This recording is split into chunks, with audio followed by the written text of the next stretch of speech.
He's earned it. Well, here we are at the Southbound and Down podcast. We are ready to talk some NFC South football tonight. It is going to be a very good show for those of you who've tuned in. Real quickly, we are affiliated with CarolinaCatChronicles.com. That is our parent company, and we are a production of Fan First Productions. Our sister podcast is on Tuesday nights, 10 p.m. It is a C3 podcast where we cover solely the Panthers.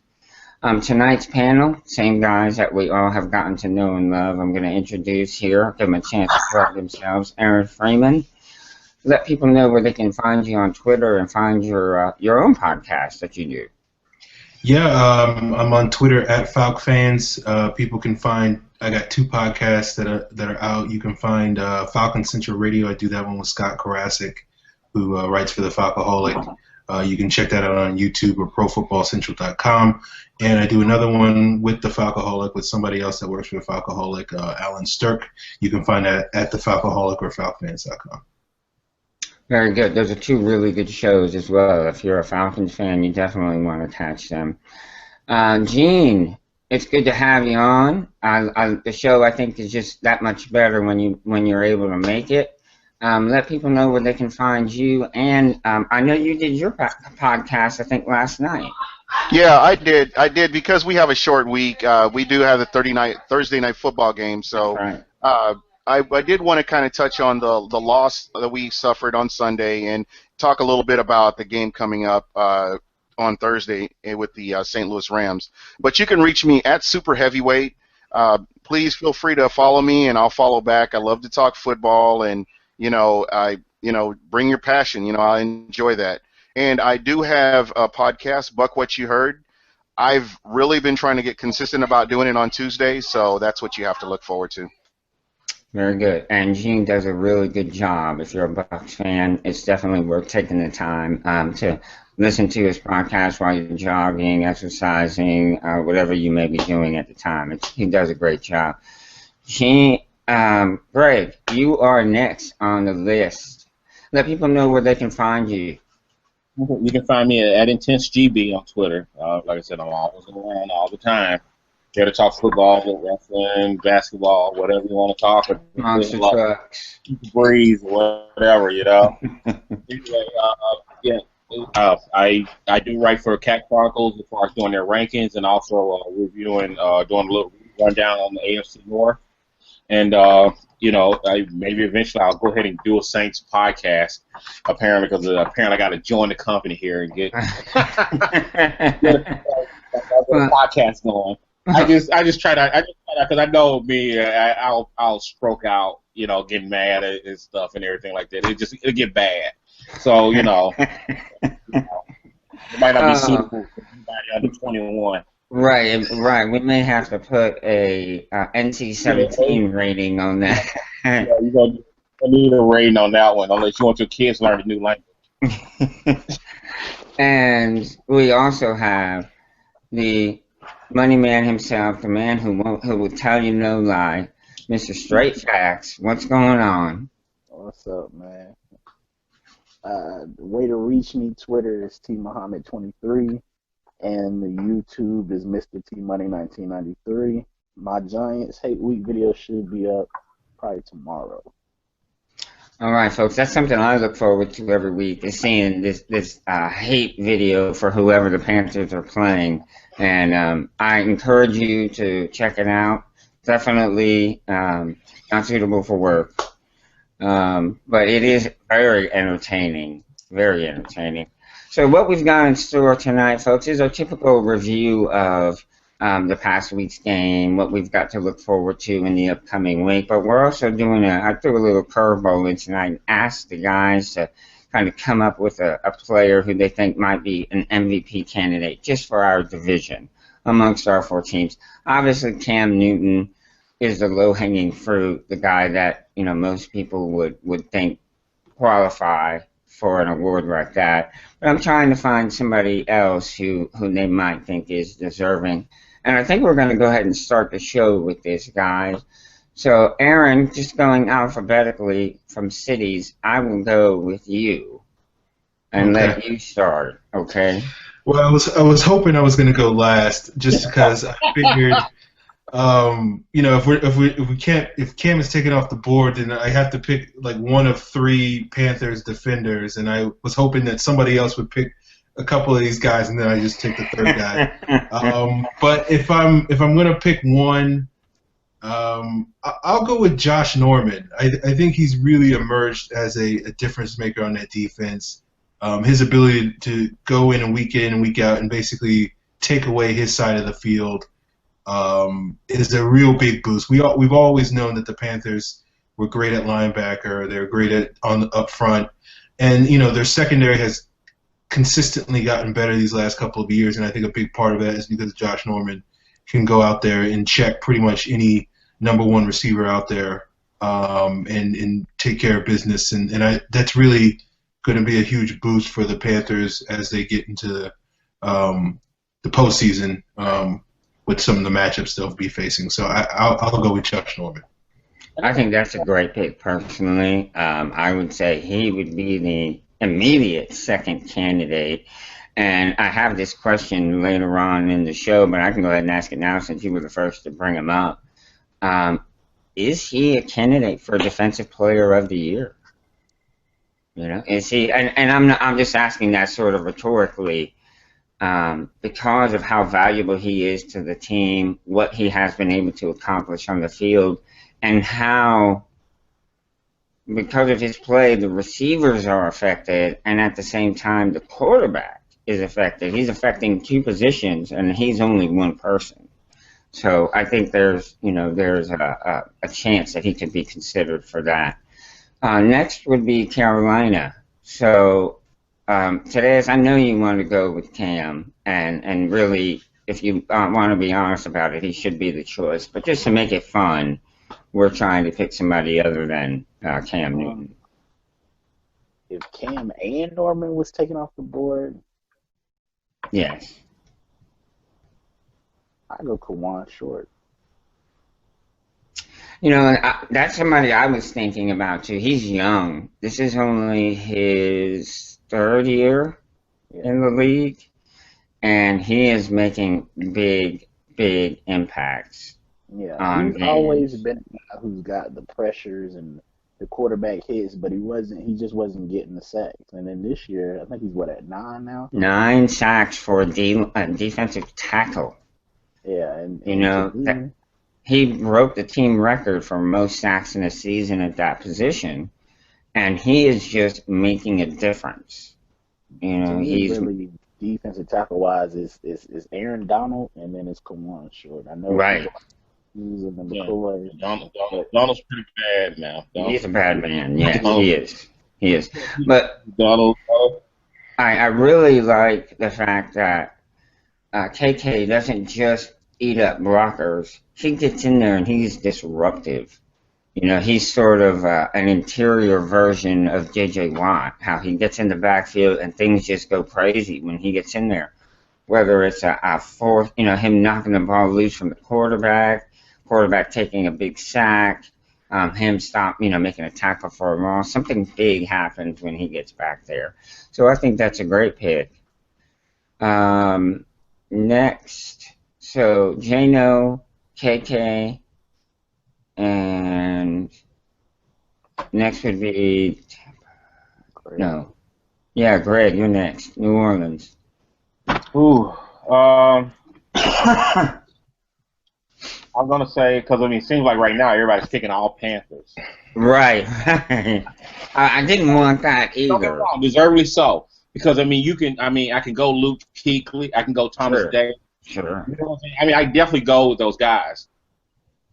I'm gonna go on this one. I'm gonna go against the grain a little bit. I'm gonna put Doug Martin. Because I think a great call. I think he kind of revived his career a lot back with this. You know what I'm saying? He played very well. And I'm putting him. And don't get me wrong, he's probably lower on the list if you were to really name up and stack guys up. Right. But I thought he played very well. I think he was a real big part of the reason why even Tampa Bay has won as many games as they have this year.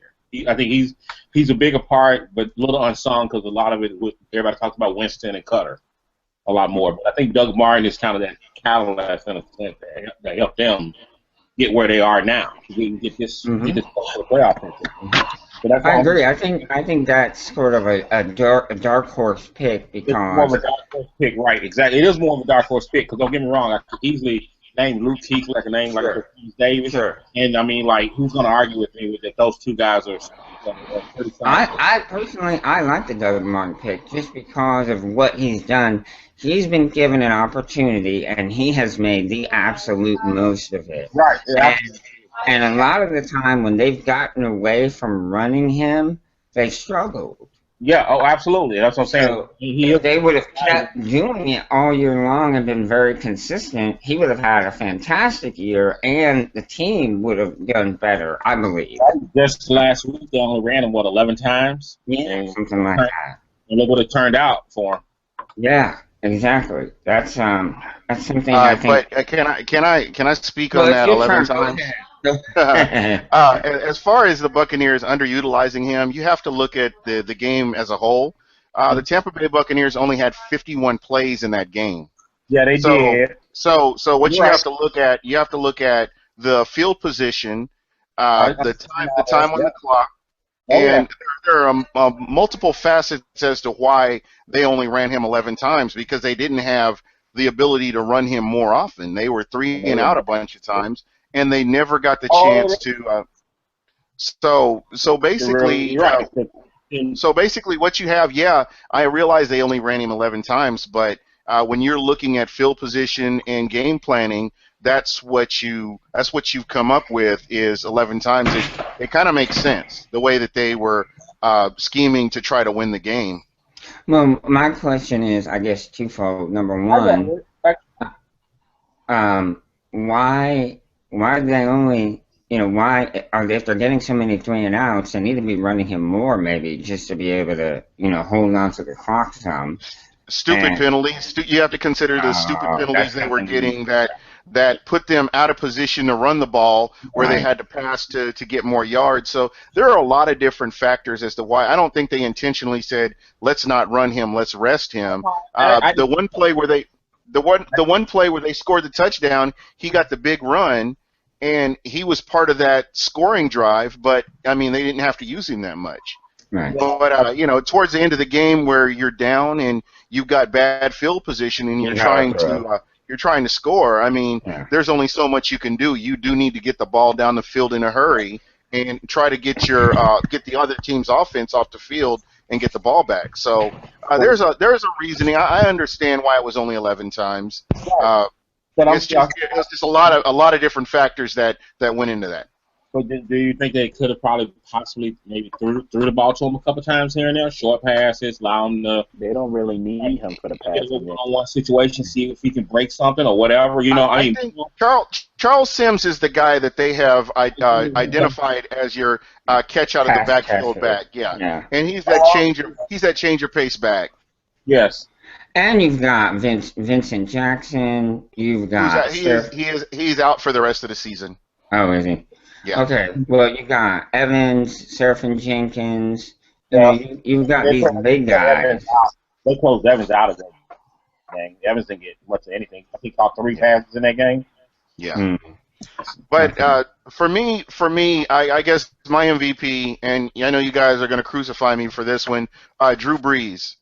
When everybody at the beginning of the season was saying Drew Brees was dead in the water, I mean, he's been lighting a few teams up. He took Carolina to the limit. I mean, you guys have to admit the way he played admirably, and he kept the Saints in that game against Carolina. So I guess to me, he would be my guy. That I mean, especially the way he's come back from this adversity and showed that he can still win games. Yeah, he's always my guy, but I wasn't picking him because he was going home. Which would have been fine. I wasn't going home. Because you took my pick. Because you took my pick, and I had to scramble back to get another one. I like you. I didn't realize I was your pick, dude. I really did. Because I don't get me wrong, because but I felt like Doug Martin stood out to me this year as somebody Absolutely. who did play well and everything like that. And that's why that's one reason I picked him, because I mean it's usually he can get lost in the shuffle. Right. I have two. I have two that I want to talk about, but I know you can only pick one. So I'm going to talk about the one I don't pick first because I think he came in with a lot of doubters and a huge amount of question marks and has really played his tail off. Is no, well, not him, even though he would be a good candidate, Michael Oher. Yes. The offensive tackle. He came in and really solidified that left tackle position for the Panthers because it was a gigantic question mark. And even people, who had high hopes still weren't sure if he was going to be able to come in and fill that spot. But he did, and he's done a very, very good job of playing left tackle. So he's the one I was thinking, but I'm actually going to go with Jameis Winston. And I know he's had some bad games. Okay, he has, but he's a rookie. Yeah. But to see him progress from week 1 to where he's at now in week 14 is an amazing amount of growth. And how he's just sort of taken over the leadership role on that team. He's come in and nobody's questioned it. Nobody's been like, "Who are you to tell to come in and act like you run this place?" Well, that's what a quarterback's supposed to do: come in and take charge and be responsible. And was expected to. I think because of that, how well he's improved his play over the course of the year and been the leader, he should be considered for an MVP. Absolutely. I mean, you look at the quarterback situation on the 2-win season last season. You had Josh McCown and you had Mike Glennon. Both guys came in and really didn't get the job done. And I mean, Jameis Winston was the guy that ended the drought. I mean, we had what was it, like 7 seasons we didn't beat the Saints, 7 seasons in a row or something like that. And he came in and he's been playing better week in and week out. And I think, what did they say? He's like the youngest NFL quarterback, youngest rookie quarterback to get to 3,000 yards. Wow, I haven't heard that. That's really, there again, that speaks to his ability and just being able to transition from playing college ball to pro football. And that's a huge leap, when you make that move. So I think, again, he would be like a dark horse candidate, but one that I would like. And I was just trying to throw something in a little different in tonight's show. Now we're actually going to get to the thick of things. We're going to get into last week's football. And I want to start with the New Orleans-Tampa Bay game. Tampa did have a chance to be in the playoffs with a win here, or stay in the playoff picture, I guess I should say. But the Saints came to play spoiler in Tampa, and they succeeded. Yeah. Breeze to Snead looked like it was a problem, and Hightower toted the rock 28 times. He only gained 85, 84 yards, but that's not what was important. What was important was the fact that they were holding on to the ball, eating up time, keeping the Tampa offense off the field. And when you run the ball that well, it opens things up for Drew Brees to get you over the top, play action pass, that sort of thing. In my opinion, this is what the Saints should have been doing all year. If they would have played like this all year, it would have been a different outcome. They would have had a better record. What's your take on the game, Greg? What was your perspective on how the Saints played? Well, I mean, I thought they were solid, really, on both sides of the ball, really. I thought they played very well on offense and also defense, too. They had good game plans going in on both sides of the ball as well. Because Drew kind of was using a little bit of a hurry-up offense to a point, kind of just getting out there and getting quick passes and things like that, and just kind of, I felt like they were keeping Tampa a little bit off balance, and they were really just kind of driving the ball down the field and making plays and everything, especially with Hightower coming in such a big role, especially coming out being out of the league for 4 years, everything like that. They came out there and just, ran very well. 85 yards, but they were 85 really good yards. They ate up some clock and just did what they needed to do with him, and he did. And the receivers, Snead was fantastic in that game. He played very well. Right. Yeah, 128 yards, I think, or something like that on 7 receptions. Yeah, and then of course, I felt like Ben Watson, everybody kind of contributed. He threw to several different receivers. Yeah. Everybody, made plays when they needed it, and they got what they needed when they needed them. Right. But Snead definitely stood out. Snead and Hightower probably were the two that really stood out on the offense overall. Right. And of course, Breeze, because he pretty much orchestrated everything. Yeah, 300 plus yards. 10 or 12 yards, and only 10 incompletions in that game. Right. He looked like he was on the money. And Gene, I know the Bucs have been having secondary issues all season long. Was just a continuation of that? Yeah, absolutely. And I saw a lot of penalties that were drive killers. And you've heard me gripe about this all season long. This has been the Achilles for the Buccaneers for years. Going back to Raheem Morris even. Buccaneers and penalties, if you go back historically and look at the number of penalties that the team has gotten, it's just been a continuation. I think as we progress and get the right personnel in place, I think that'll either taper itself off or they'll find a way to overcome and learn how to win games. This is a young Buccaneers team that's, once again, they're trying to learn how to win games. They've been in having such a losing culture for such a long period of time. I'm not making excuses, but this is just kind of what I've seen.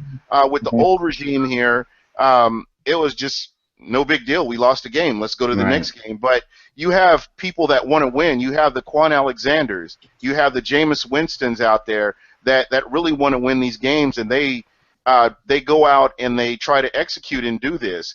What I saw was a Tampa Bay Buccaneers team that came in very flat. Yes. And I don't question why, anybody's heart or anything like that.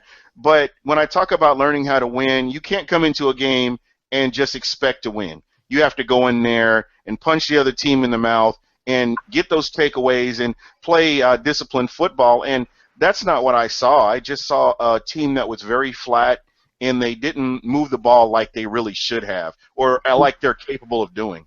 Could I ask you a question? Because it was funny because I was listening to the game on the radio on the way. Because what it was, I didn't go to the game. I actually went to a friend's house, and 3 of us hung out instead of going to the game. And we hung out at his place. But on the way there, I was listening to the radio. And it's funny that and don't get me wrong, it was facts and facts. But they kept stressing, the announcers kept stressing, the Saints were the worst defense in the league. The Saints were the worst defense in the league. I wonder if that was permeating into the Bucs' head at a point, that they felt like that, you know what I mean?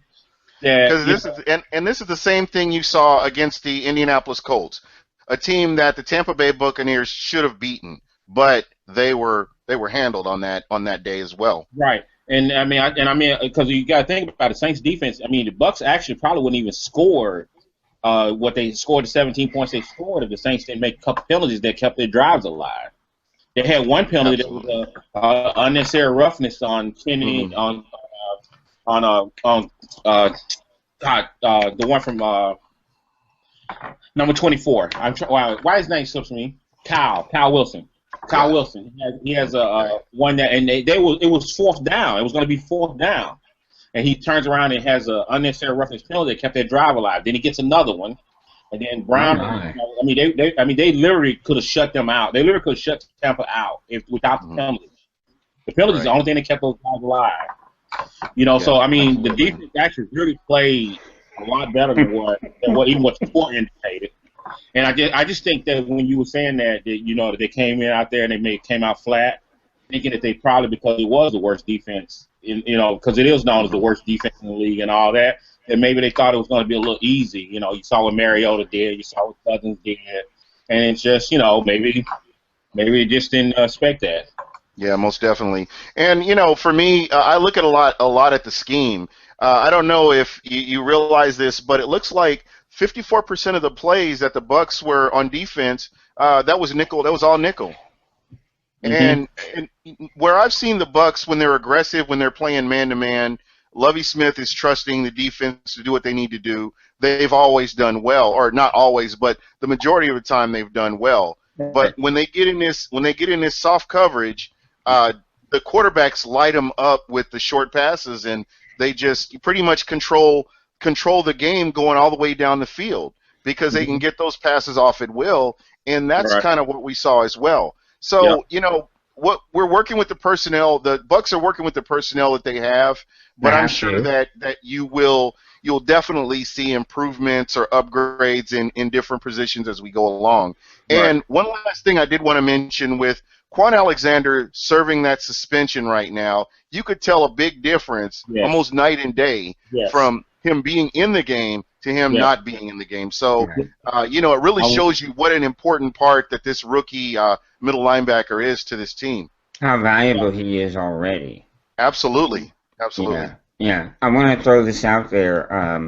While we were talking about MVPs for the division, Spoonie 13-0 at Spoonie2412 said Matt Ryan was the MVP for the Panthers this season.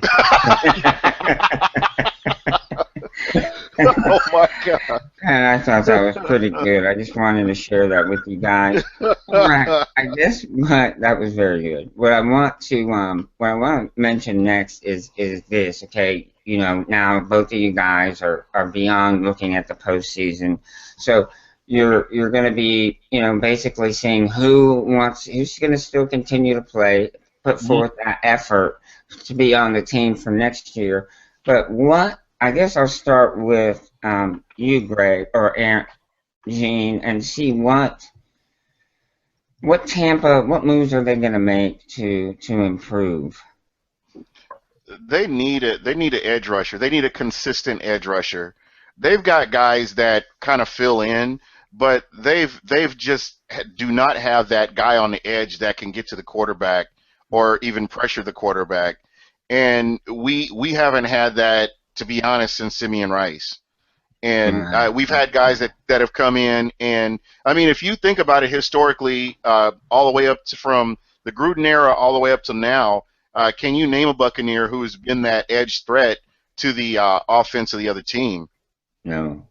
Yeah, so that's kind of where they need to really look at. I think they're good with linebacker. I think they may make some tweaks here. The secondary would be another position that I would consider as well. And last but not least, I love Vincent Jackson. That's my guy. I love what he's doing with the community in Tampa. But it's one of those things where you really need to start looking at somebody to groom to replace him to, that would be able to just come in and get those possession yards that you need. See, I wouldn't say y'all need to replace him. If I was y'all, I would say more a slot receiver. Yeah, the guy that we had Lewis Murphy, who ended up with an ACL injury. Yeah. He was playing good. I know you might not think Former so. Panther. Yeah. He was actually doing pretty decent when he did get that injury. So that's somebody that Lovie Smith, and how he is about his team.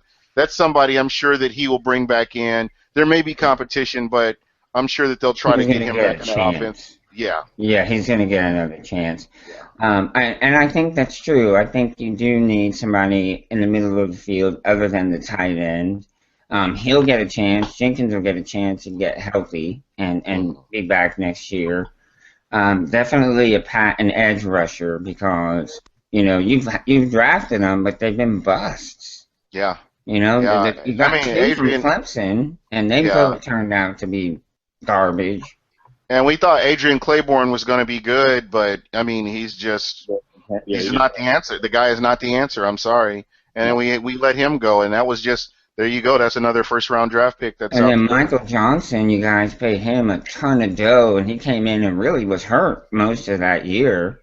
And Yeah. now he's back in Cincinnati, and I think he's got like 7 sacks or something like Yeah, that. he's balling. He's balling in Cincinnati. Yeah. And he's still. I think the Bucks are still paying him.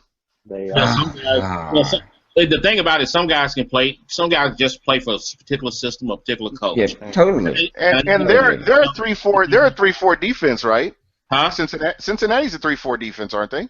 I think they're Nah, they run 4-3. 4-3 now. I thought they Yeah, I think they do run 4-3 now. were 4-3. Oh, okay. Yeah. But yeah, I think those are very good points you make as far as what areas of improvement they need to do in Tampa to get more competitive. Yeah, absolutely. Greg, I wanted to ask you your thoughts on where the Saints go from this point. I mean, there's all kinds of things going on there, and really, I don't think we have enough time for you to cover them all. Yeah. So, if you just want to hit a couple of the major things, that'd be good. Let's take it the whole Sean Payton issue. Let's say Drew Brees does come back. None of that. Because I think the likelihood that they don't move because of the fact that he still has 2 years on his contract. Yeah. If he didn't have 2 years on his contract, I think that's a little different, a little easier to move. Yeah. He'll probably be gone. But I mean, because he got 2 years on his contract, that's something the owners got to consider and all that stuff. But anyway, let's say he does stay and all that. When you're coming in as far as the draft and everything, they got to get another riding partner with Cameron Jordan, either like a defensive tackle or another defensive end or something like that on the line. Somebody up front. Somebody up front. They still got to get that line, to help Jordan out, to, be another attack guy that can come out there. I think with the linebackers, we still might, if we can get a good linebacker in there, another couple. We still need to upgrade at linebacker because we still got some other lines for depth, harder for depth, some of it for just new starters, spots here and there. And like I said, even in secondary, I mean, here and there, we're picking up players there. And so, I mean, because pretty much all 3 levels, you can, whoever probably the best player available that you can find or whatever, you can probably pick in that defensive side of the ball. You can find the play. Offensive side of the ball, I think at guard position is still a question a little bit. It depends because, with Andres Pete, do we keep him at tackle? I mean, right now he's been playing very well at guard, actually. Yes. So, I mean, the likelihood they probably still might put him at tackle and maybe play street, maybe. But, I mean, depends on what they get in the draft for guards. You know what I'm saying? What they may get there. Or they may keep him there and maybe they get another tackle and put him in street's place. I don't know. But, I mean, on the line, still need some work. They still got at least a couple more spots in the line that they need to work on. Sure. Did you like the play of Pete at guard? They need a really big, because, I mean, don't get me wrong, nothing against Brandon Cooks. The fact that he's a smaller receiver, you know what I mean? I think they can get him a good, big, good size, 6'2", 6'3", 6'5", whatever receiver. Good size, who could be a number one, a good threat. Opposite him. Right, opposite him, right. Now I think you really got something because with Snead there, and I think even still with Coleman, you now can that wide receiver will be a little bit more of a threat. Coleman's a big guy. Coleman's a big dude. He's a big guy. He's 6'6". He's 6'6". Yeah, he's so I mean, dude. Yeah, he's 6'6", and he's but he's still coming along. But he's actually lately been playing. He's actually, you can feel like he's catching on. He's really catching on now. Because early on in the season, I'm not sure exactly if he was catching on and everything. But I think he's actually he's getting the feel of it now. Yeah. A little bit. He's playing better, and he's blocked well and everything like that. But I think just at least 1 or 2 good receivers more added to the crew will help them a lot. Will help them a lot. So I mean, I think those are the spots really. And I mean, if they can find another dynamic tight end, that's fine. But I mean, the guys they have are pretty solid. Watson's done a fantastic job. I think he's done a fantastic job. Watson's done well, and I mean, Hill hasn't been used as much, but Hill is not a bad receiver. And I think even Hunamawani is actually not a bad receiver. He can receive. He's a good receiver, but he also very good at blocking and doing other stuff as well. So, like on offense, not as, but there's some spots. Aaron, what do you see as an outsider, a fan of the Falcons? What do you see as an outsider that is the biggest hole on the team that the Saints should look to fill? Well, I think it's got to be somebody on defense. Obviously, that's been a problem area for the Saints for the last couple of years, or really pretty much the last decade outside of 1 or 2 years. Right. So I think if you can basically get a difference maker up front, another pass rusher, or in the secondary or whatever, then that's probably going to benefit them a lot. Yep. So one player at any level of the defense. Yeah, I think linebacker, relatively speaking, they're okay at. Right. With, Anthony and is Kaha or Haka or something like that? Yeah, I mean, I think he'll be fine. I think with him, it's just he mostly used to being, because he was mostly a pass rusher in college.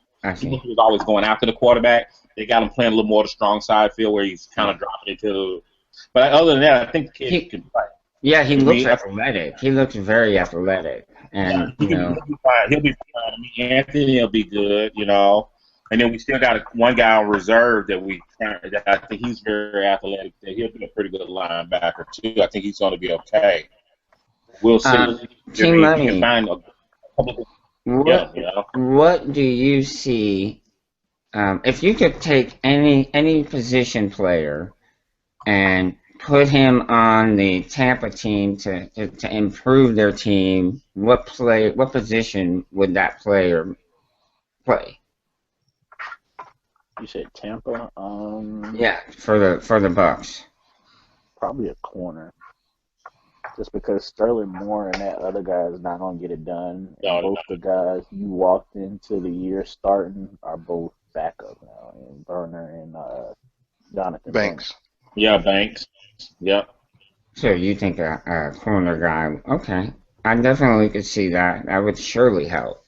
Well, they don't have a corner. They really don't have a corner that anybody can be scared of. To be honest, they don't have a corner that anybody's scared of. Right. Really, nobody in that whole secondary. I mean, because Chris Conkley's okay. He's average, but he's not. Right. Well, no, nobody in this whole secondary, but I'm just saying as far as when you're talking about corner, at that corner position, you're right. None of the corners there, nobody really scared anyone. Yeah. Well, it'll be interesting to see where these GMs make their moves at this offseason. Of course, the division is going to want to be more competitive, and I think it's going to be harder for the Panthers next year to. Despite where they end up finishing this season, teams are really truly going to be gunning for the Panthers, and I think you're going to see a lot of teams sort of following the template that the Panthers have set, and you're going to see teams building that way. That's my thought. They'll be talking about doing it, but as far as actually doing it, I don't think so.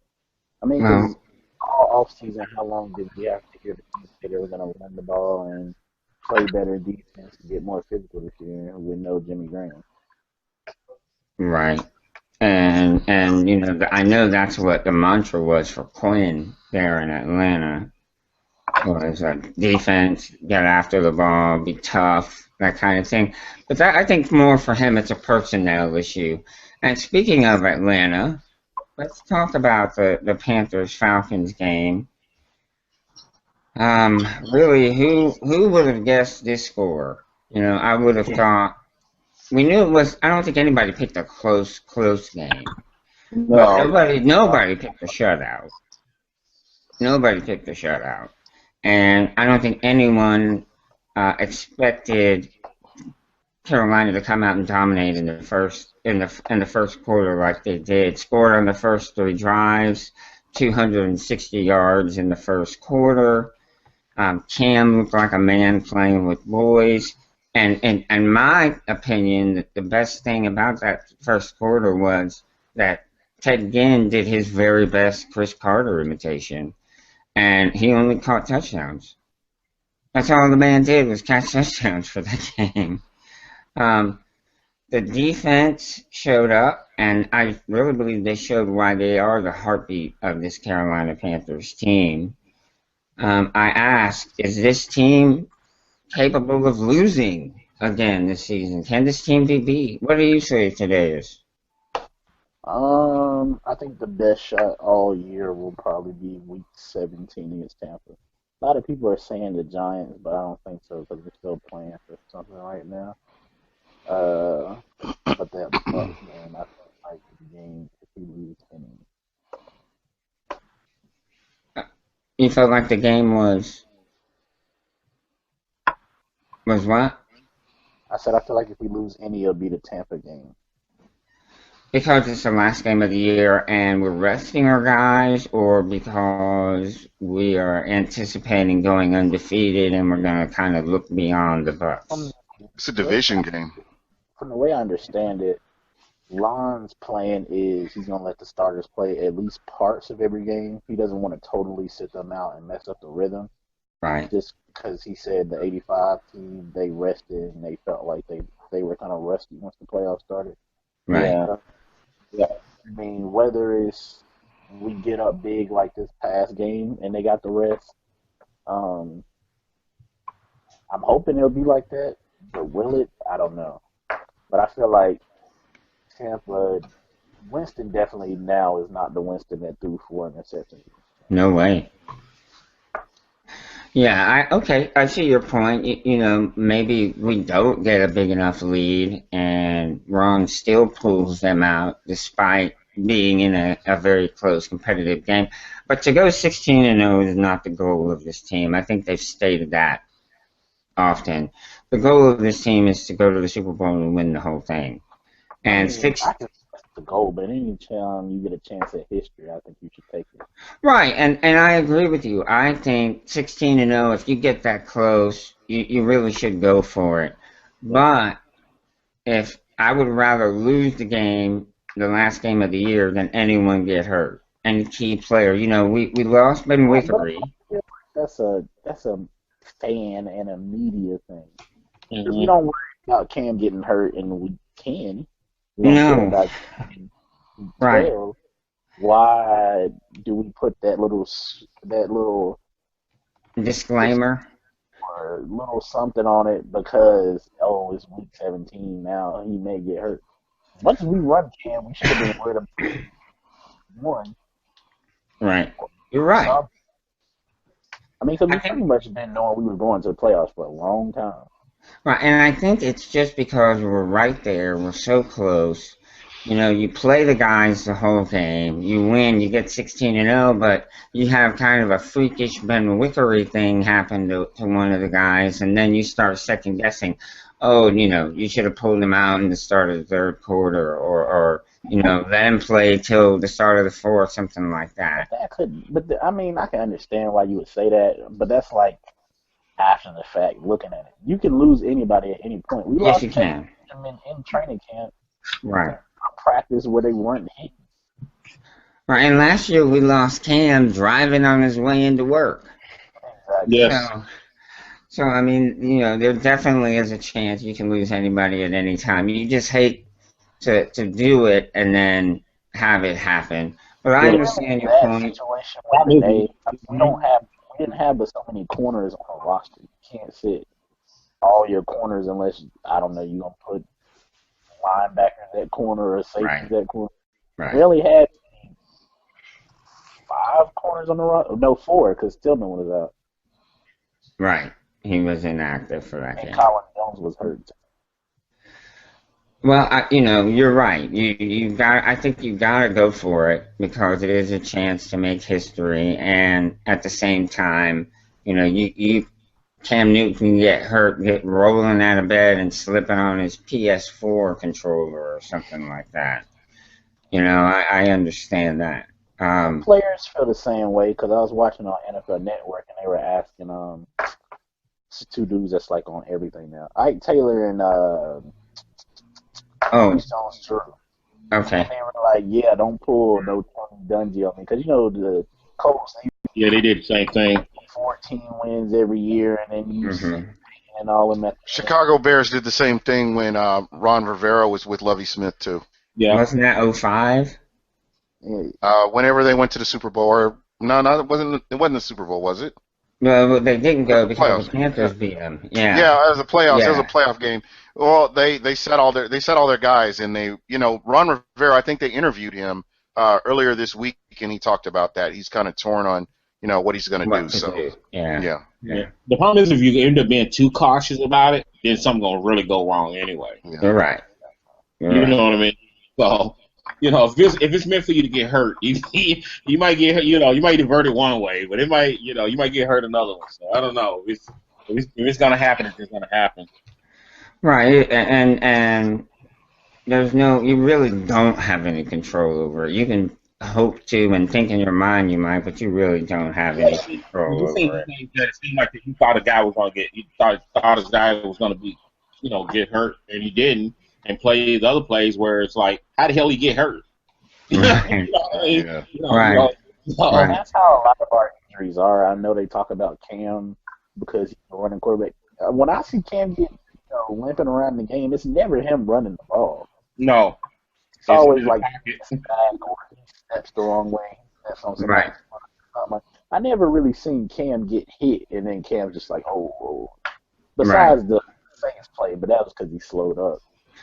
Yeah, he was an idiot on that play. He should have kept running full speed. Yes. Yeah, because he was coasting, thinking it was going to get in on that one. He learned his lesson on that one. Yeah, he did. Yeah. Yeah, because he got pounded on that one. So is it safe to say that we all feel as if Josh Norman is the best corner in the NFL? I have that down as a question here, but I think we sort of covered that earlier. Is he the best corner in the NFL? Yeah, Josh Norman, #1 corner in the NFL. Without a doubt, yes. I would be remiss, Falcon fans would crucify me if I did not throw Desmond Trufant into the conversation. See, I love me some True, honestly. He's a Falcon. But the major difference is True is a great cover guy, but he's not a playmaker. He's not getting a lot of pigs. What's the most he probably ever had? 3, 4? I think 3, yeah. Or maybe 4, maybe. I never really I see True lock people up where they might, get a catch or 2 catches, but I never really see him like making a whole bunch of picks. Even though Alfred is worse, I feel like Alfred is a better makes bigger plays. Right. Right. I'm gonna say right now this season so far, Norman probably is the best because Reeves is falling off. Peterson is still pretty good, but still not making huge plays. Right. You know what I mean? Overall, but I think and even same with Sherman to a point.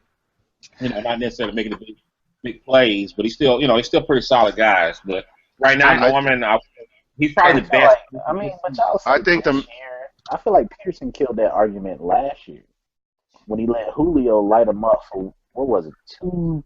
It was 2 something last year when he went. He's played a lot better this year than he did last year. Yeah. Peterson, I feel like we fall more in love with Peterson because he does everything. He does a special team. Right. The 100-something yard kick return. He played wide receiver. Not really. They had Carson Palmer, but when they had worse quarterbacks, he was playing wide receiver. I felt like that was more added on to rather than just his cover ability. Yeah, I think another thing, we haven't seen Josh Norman really make any plays recently, but that's because they're not throwing to him. They're not throwing to the man he's covering. At the beginning of the year when they were, we saw him returning interceptions for touchdowns, we saw him making the picks. But ever since they stopped going his way, his playmaking has gone down. But that's only because of how good he was at making plays. Yeah. Really, both of them have said it. That's why Kurt Coleman is second in the league because the quarterback really has no room to fit it in there in front of Norman. So they kind of throw it over and it goes right to Coleman. Me and I don't know if you watch him, but in the lab room, me and him get into that discussion all the time. A lot of Coleman's picks just overthrows. It's never Louis T. Yeah. Okay. A lot of Coleman's picks has been like that. Overthrows. He can't fit it there. He throws it over. Like that Breeze interception. Yeah, where he kept going on it, and the receiver gave up, but he kept going and picked it off right before he got out of bounds. That was a great effort play. Yeah. All right, Matt Ryan. People, Panther fans like to call him Meg Ryan, but Matt Ryan has lost the backing of some Atlanta fans. Is that fair to say, Aaron? Yeah, I think I said this on a previous show, but I think some Falcon fans have been ready to turn on Matt Ryan at the first opportunity for the last couple of years, and obviously now that's been that opportunity. And I think more so than just those people, but I do think his poor play has caused a lot of people that were firmly in his corner to at least be on the fence, if not sour on him a little bit. And do you think that number of people is increasing? Yeah, it's not going down. I can just definitely say that. Okay. So yeah, it's probably going up. Getting shut out does not help that. And Right. they've been ready to do that kind of sort of. But that's more like being spoiled because you had probably 4 or 5 years of Matt Ryan winning season. Mm-hmm. Yeah, It's sort of 5. like, I mean, How many division titles did you win during that 5-year span? Like 2 or 3, right? At least 2. Yeah. it was Yeah. him and the Saints pretty much every year. Right. Right. So it's kind of like that syndrome of y'all know when the Patriots lose and Patriots fans act like it's the end of the world. It's sickening. When you know you're gonna win the division before football even starts, it's sort of like that. You just kind of Yeah. been spoiled by somebody for so long. Yeah. Right. You were I spoiled can by an definitely. offense with Tony Gonzalez and Julio and young Roddy and Michael Turner being first in the NFL in rushing. They just kind of got spoiled by it. Right. I agree with that. I think there is a degree of spoiledness. You get used to something, and then you have a couple of bad seasons, and there's an uprising. You go into a revolution. All right. What looked like was going to be a season to remember has become a season that just can't get over fast enough. I guess what I want to know, Aaron, is where will the changes in this Atlanta team be next season? Well, a lot of rumors came out earlier this week that the Falcons are going to get a new GM, so that's a big move. It's not the first time that's been rumored, but it's kind of been dead the last couple of months. So that's a possibility. Basically, everybody sort of thinks that either the GM, Thomas Dimitroff, or the offensive coordinator, Kyle Shanahan, is going to get the axe. Like 99% of the people seem to think it's kind of be Kyle Shanahan. Some people think it's going to be both of those guys. That's probably going to be a big move. That was my next question. Does Shanny make it through the offseason as a Falcon? And what's your inclination? I know you say you hear it, but what does Aaron Freeman think? I think at the bare minimum, they're going to bring in somebody new as like a quote-unquote consultant or something like that, just to basically – because what's happened is basically Shanahan was given full reign of the offense with – basically, he hired a bunch of assistants, like the quarterback coach, not the wide receiver coach, but like a bunch of other assistants or guys that he's worked with in Washington or in Cleveland. And I think what's going to end up happening, basically Dan Quinn took a hands-off approach and basically gave him the keys to the kingdom on the offense. And so I think at the very minimum, he's going to bring in somebody that Dan Quinn trusts to sort of be a balancing act in the on the sidelines to just basically have some input so Shanahan doesn't have like a complete monopoly on the offense, because obviously the results, you look at them this year, haven't been very good. So I think that at the minimum, but I do think as we get closer to the end of the season, if the Falcons really can't get out of this offensive funk that they've been in for about 2 months now, with each game where the Falcons offense struggles, I think the odds go up that Shanahan's going to get the axe.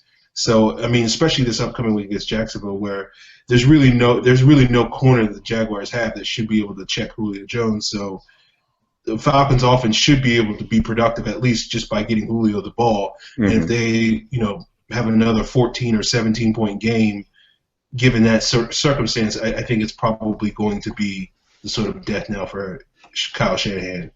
Even if y'all win, like let's say y'all won 17-14. I mean, like, yeah, it's gonna be hard. I mean, a win really. I think a lot of the criticism is because of the losses, and as people say, when you win, it cures a lot of your problems. So it probably will go down a little bit this week if they win. even in a low-scoring game, but it's not going to make it go away. I mean, especially when they got Carolina and New Orleans coming up. So even if they do win, people won't rip him as hard this week, but basically he'll have to build off of it the next 2 weeks. So, he's basically coaching for his job at this point, I think. I was going to say, too, if you're talking about adding a consultant to Shanahan, I don't like that. that's going to be a cluster. That's going to be an absolute cluster. I mean, I don't the like Saints kind of made that same mistake adding Dennis Allen in with Rob Ryan, when they should have went ahead and just got rid of Rob Ryan and just brought Allen in and had him run the defense and got it over with. Everybody knew it was coming. You know what I mean? But they just had to keep giving Ryan enough rope to hang himself. And what it ended up is that now we're out of the damn playoff picture when we probably could have been in the playoff picture if we went ahead and just got rid of Rob Ryan in the first place. If you do that to Shanahan and you wait till like the bye week or something like that to eventually kick him off the ship, you're gonna end up the same way that we ended up this year. It was an absolute complete mistake. Don't do that shit. You either let that dude go or you keep that dude. But do not bring in no consultant. Don't do any of that. I'm just giving you advice. And I don't know why I'm doing it to Atlanta. Well, I'm concerned you can burn alive and hit the ground. I definitely. But I'm just saying that's just insane. Don't do it. We did it. I'm gonna tell you now from firsthand experience. It's a cluster. What I wanna ask Aaron is I remember you telling me, Kyle Shanahan, it is his way or no way. That's what I'm saying. You can't put a consultant to a guy like that. Everybody's telling him to do things this way, to do things that way, and he's like, forget you guys, I'm doing it my way. So if you bring a consultant in, Shanahan would quit before he would take it. How about this? What do I say about RG3 and ask him about Kyle Shanahan? Call RG3. I say it every week about Shanahan. Shanahan has his dad's pride without the Shanahan before you take him with a consultant. Mm-hmm. He would, in my opinion, I think he would. This is the same guy who told his team and the media that we're going to throw it to who we don't really care. When Roddy's out in the media saying, "Hey, I mean, I wish I could have the ball more." Roddy, if he's not going to respect Roddy, and Roddy's probably the most respected Falcon, the longest Falcon. He is there. Yeah. And the consultant idea, I definitely agree with Greg, because to me, it's like, think about it in your life. If you were working and somebody tells your boss, well, if you don't keep producing, we got this guy right here, you know what I'm saying? He's ready to go. He's ready to do what I ask him to do, everything I tell him to do. You would be looking over your shoulder the whole time you're working. Mm-hmm. You wouldn't be able to work, with the same freedom, with the same confidence. Yeah, exactly. Yeah. So again, I go to you, Aaron, and say your feelings on this and your thoughts. Well, I think you got to give him another year. Personally, I just think, I don't think the Falcons' offense has been as terrible as is been billed to be. It certainly has been underwhelming, but I think a lot of it has to do with personnel. I think a lot of it has to do with Matt Ryan playing in a new system for really the first time since he's been in Atlanta.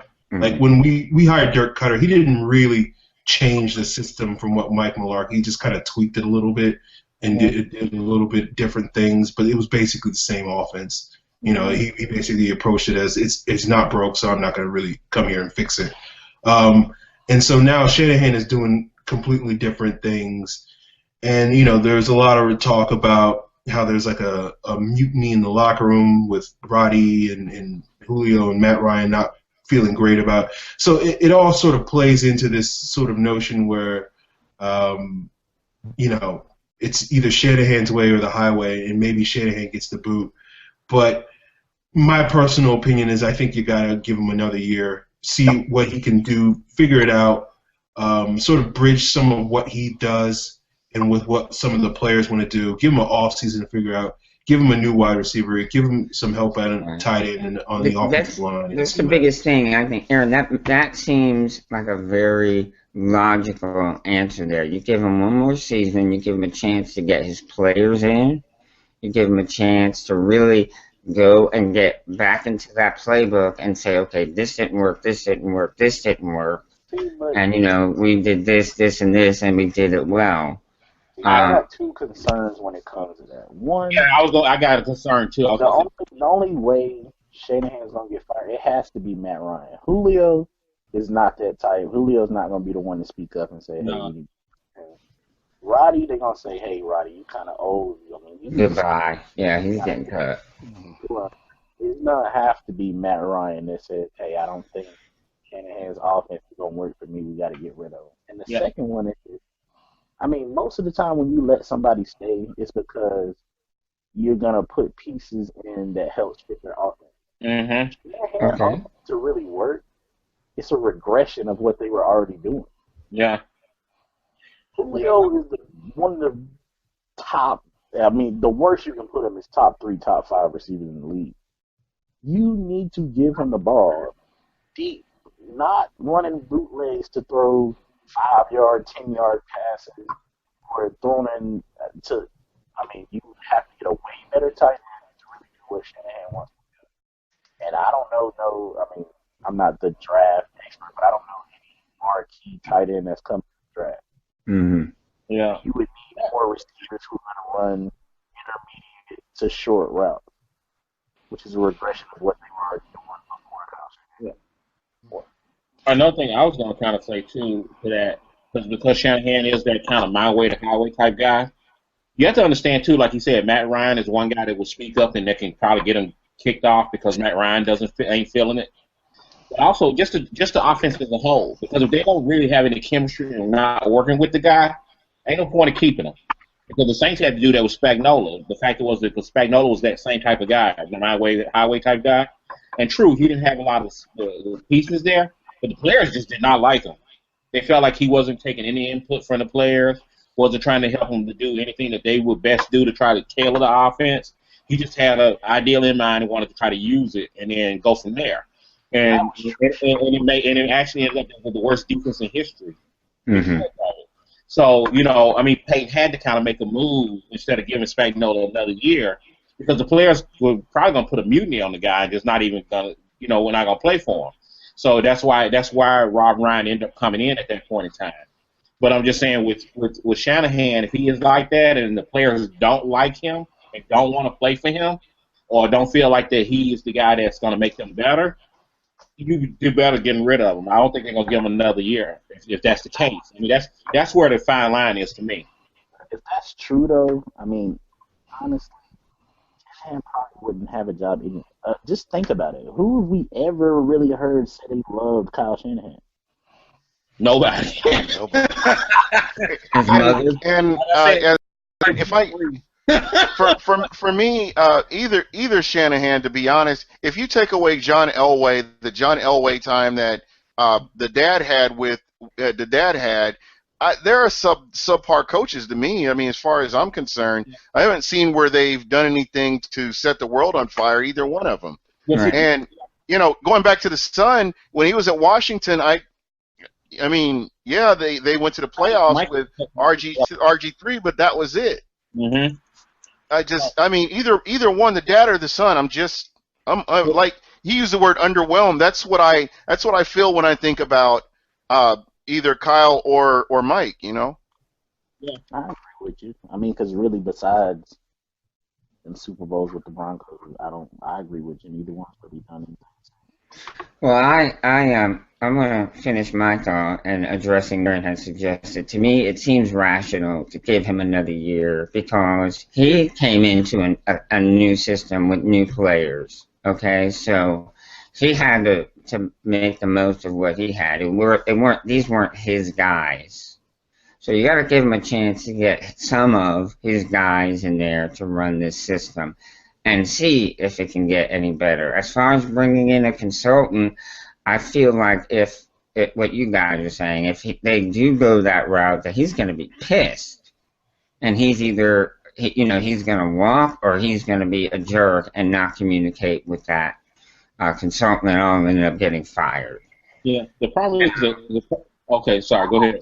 At the root of everything, you have a top 3 one of the best athletes in the league.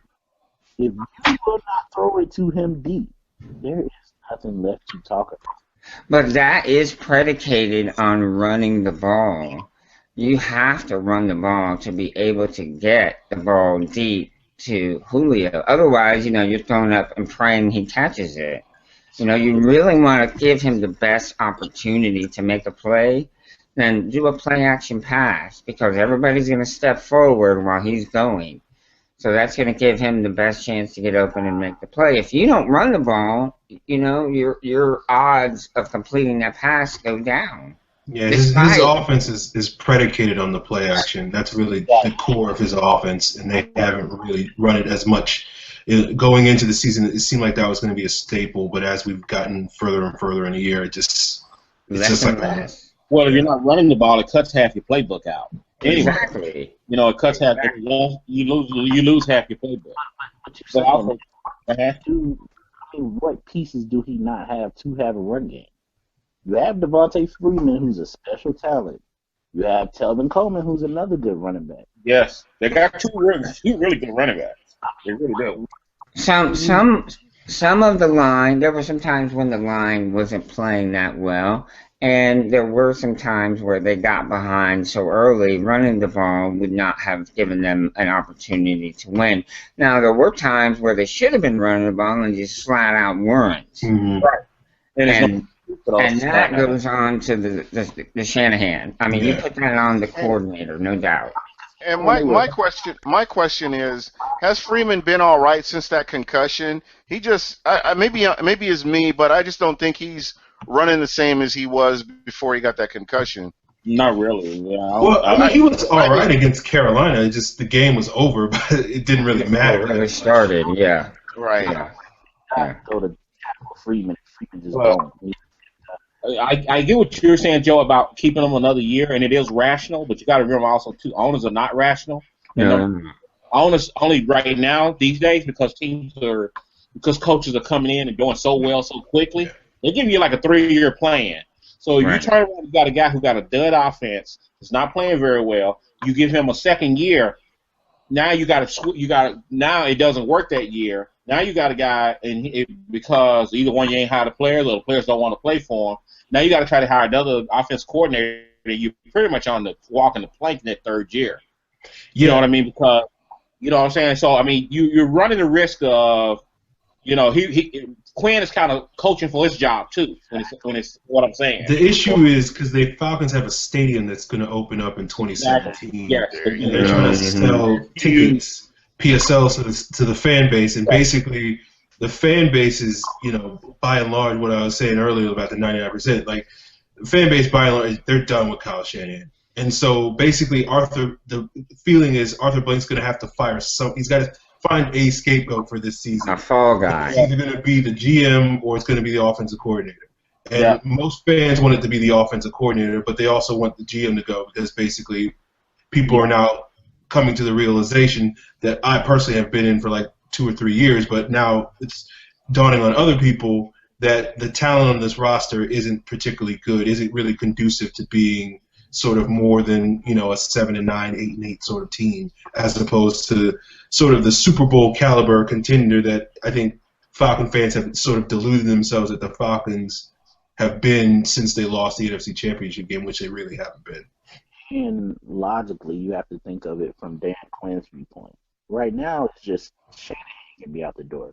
If Shanahan sucks for a second year or a third year, then it goes from, hey, I can just fire Shanahan to, hey, I'm out the door with him. Yeah. Right. Mm-hmm.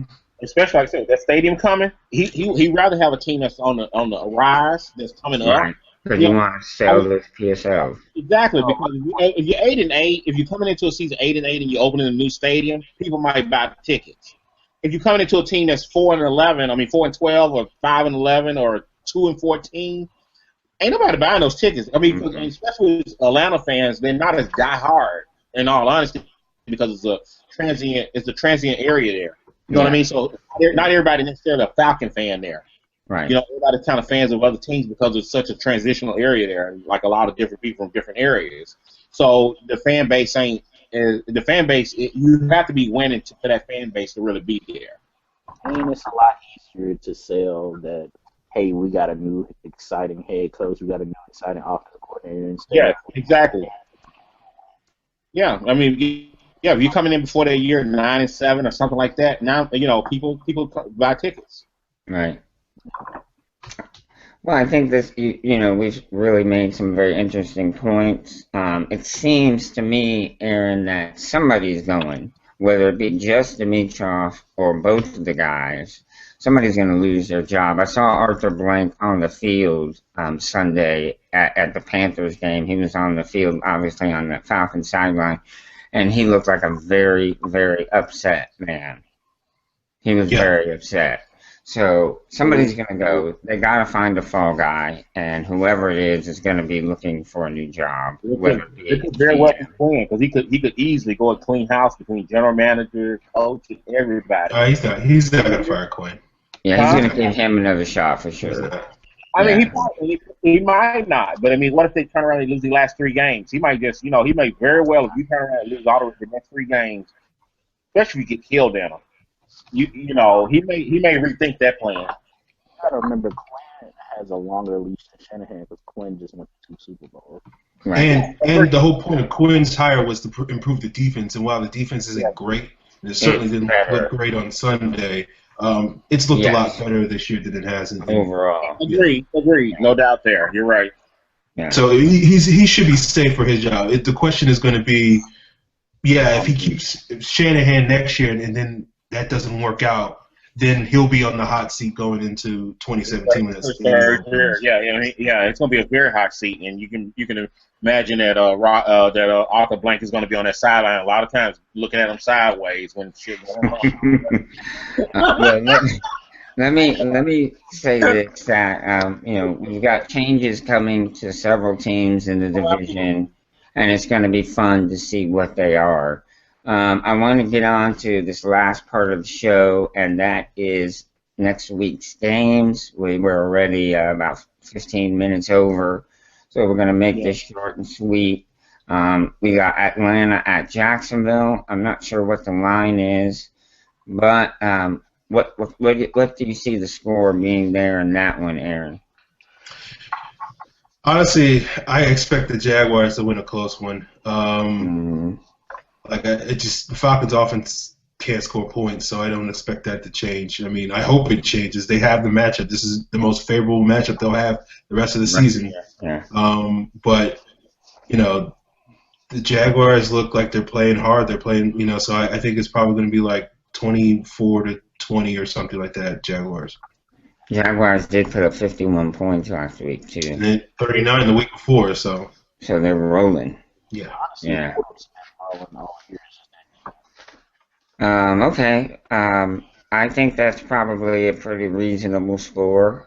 Jacksonville is very hot right now. They are contending for their division. Yes, they are. So they're gonna come ready to play. That's for sure. Or they're gonna be there ready to play, I should say.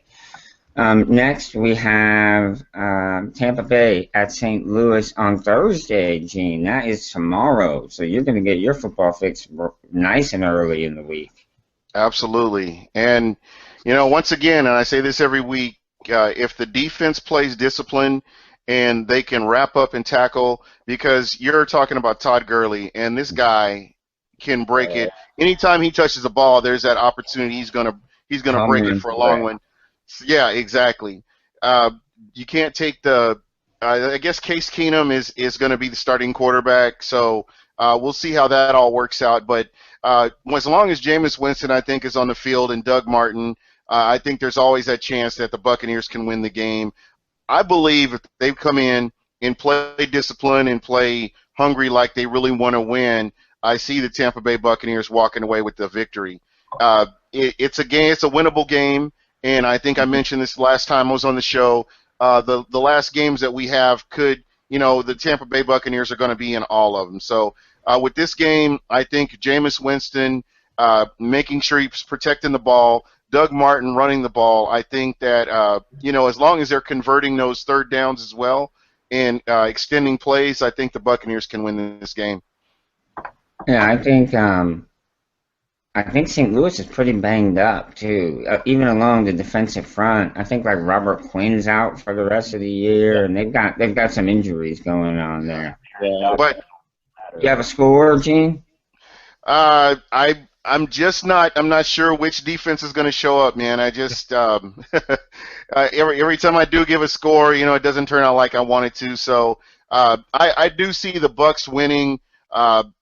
It'll probably be a close one. That defense is still pretty solid defense as well. I think it will be a lower scoring game.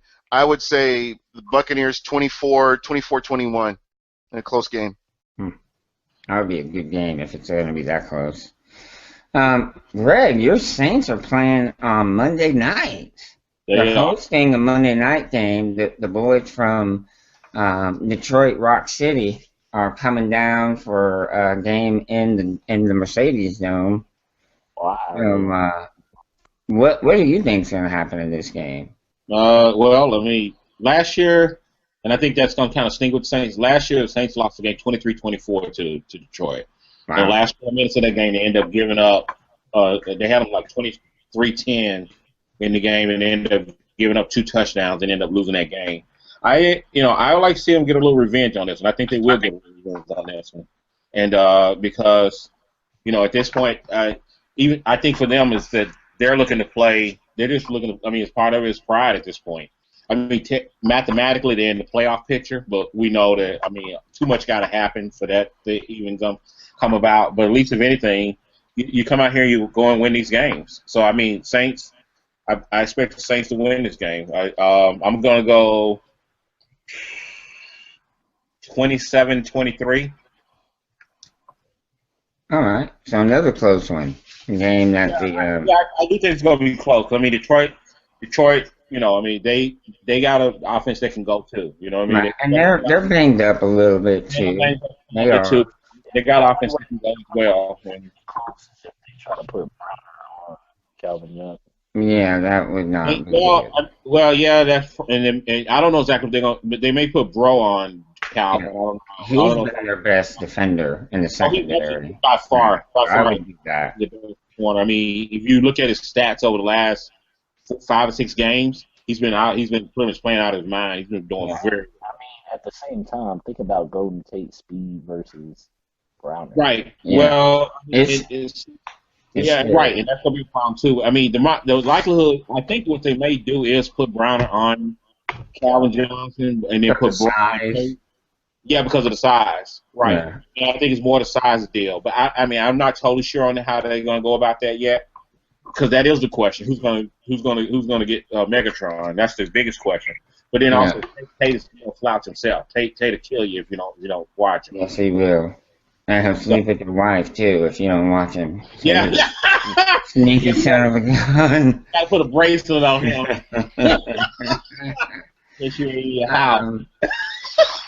Yeah, you gotta watch him from the time you leave your house. That's right. You're talking about Browner? Better watch the wife too. I'm talking about Tate. Oh, yeah. Russell Wilson, yeah. Yeah. Wow. Today, yes, these Panthers of ours are going to New York to play the Giants in the Big Apple. The show within the show is gonna be J-No on OBJ. No. Right?